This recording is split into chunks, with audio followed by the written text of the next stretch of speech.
Here's a coffee table that I built just about 11 years ago. It's made out of solid cherry. It's taken quite a beating over the years, but it's really held up. It does need a little freshening up, and that's why it's out here in the barn.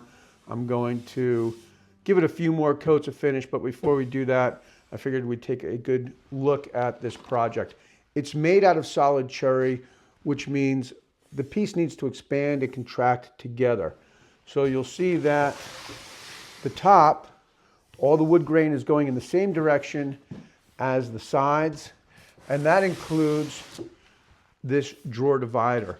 That way, as the wood expands and contracts, it all goes in the same direction and doesn't pull itself apart. That's something to consider when you're building anything with solid wood. You have to think about expansion and contraction. This coffee table was based on the design of a desk that I built almost 30 years ago, a much more complicated project, and that piece is made with dovetails, which you can imagine would increase the amount of time that would go into this project. Screwing the parts together made the project much more simple.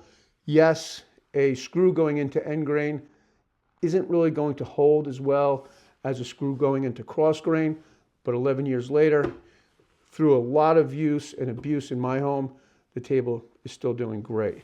So we'll go ahead and take the table apart, remove the drawers and the drawer pulls.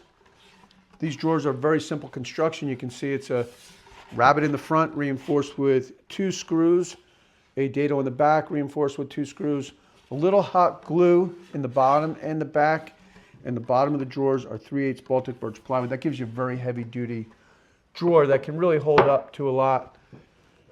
When I built this table, I did label the bottom of the drawers, and you can probably figure it out just by looking at the wood grain. It always makes things a little bit easier if you go ahead and label it. And I'll make sure that the drawer pulls are labeled, not only so the drawer pull goes to the right drawer, but also the direction of the drawer pull. So when I go to reattach it, it goes back exactly the way it should. Here's a look at the drawer stop. This is attached simply by gluing it in place, gluing it and clamping it. And as you can see, 11 years later, even if you're shutting the drawer hard, it's really held up. The legs were made by joining 2 pieces of wood together. You can probably see the seam right there. This piece being shorter, that creates a lap joint so the weight of the table can rest on this part of the leg, and then the leg gets screwed to the table with 2 screws and then plugged. The 2 backs on the table were held in place with 3 screws at the bottom.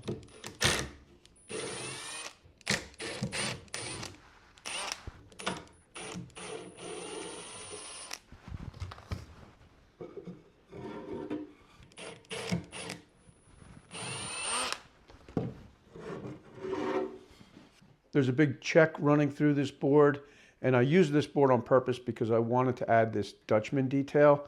And I think I was one of the first people to do this on YouTube. Dutchmans have been around for centuries, but as far as YouTube, I think I was the first one to do this. You can let me know in the comments. The rosewood, or the Dutchmans, are made out of rosewood. Probably not the best choice, and I wouldn't use rosewood again because you can see how light it's become over the years, especially here on the legs.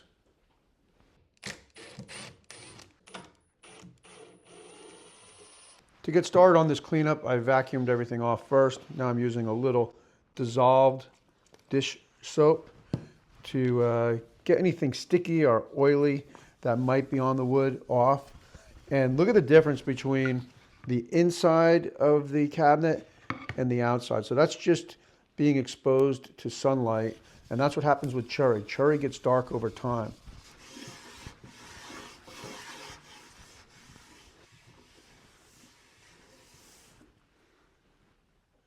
After washing the table with the steel wool and soapy water, I rinsed it off with a wet rag, let it dry, and now I'm going to sand the table with 320 sandpaper, not going through the old finish, just scuffing it up a bit, maybe removing some of these surface scratches, and then it'll be ready for a few new coats.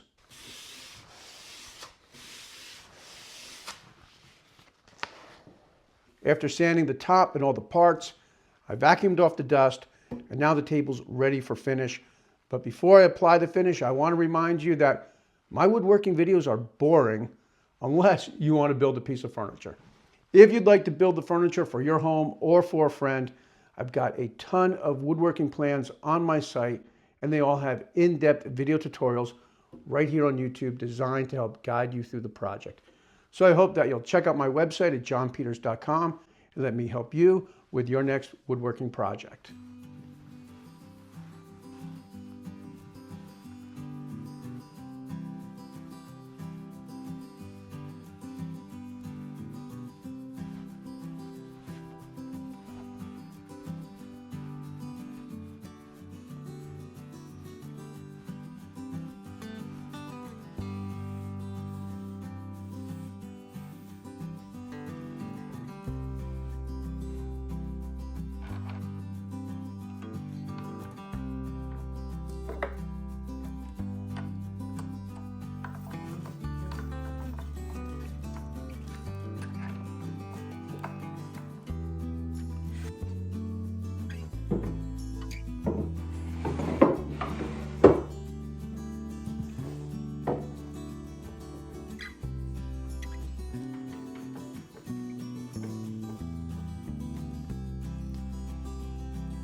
It's been 2 days and I now have 2 coats of the water locks on the legs, fronts, sides, but the top has 2 coats now also, but I'm gonna add probably 2 or 3 more coats just to give it a little added protection, and it should be good for another 11 years. I titled this video, will an epoxy resin table still look good in 11 years, or will anybody want it? And I titled that not to be combative, but just to be honest. I feel like the resin tables just aren't going to last, either by design, also by I just think they're going to fail.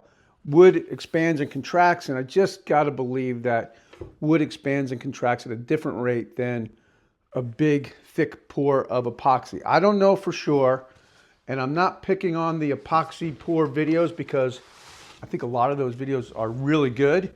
They're very entertaining, and the people making them are definitely craftsmen. I just don't think that they're going to stand the test of time. A simple piece of furniture like this, I think someone's going to be using this piece of furniture for years and years to come. So that's what I'm always trying to build, is something that will have value, not just when I finish building it, but 10, 20, 30 years down the line, 30 years down the line. I don't have plans for this project, so I'm just going to give you the measurements. You can probably figure out how to build it yourself. It is 17.5 inches tall, 21 inches wide. The front here is 4.5, so 4.5 from here to here. And it is 36 inches long. Obviously, you can make this as long as you want. The desk that I made is much longer. It has 3 drawers. If I'm going to critique this build, I don't really love the design of these legs. It's looking a little clunky. Maybe a little shaping could be done on the inside of them.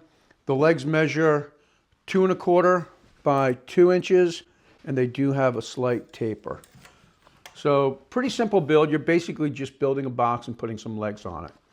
I hope you enjoyed this video, and if you do build this project or any of my projects, I'm now posting them on my website on a page called, I think it's Fan Projects or Your Projects. We're working on that right now. But if you'd like to see your projects on my website, send them over to me. Send me an email. My email's right in the description below. And I'll post that along with anything that you want to write about your project. And that would just look good on my website, and it'd be kind of fun to share your projects with everyone else. Thanks for tuning in, and I'll see you next week.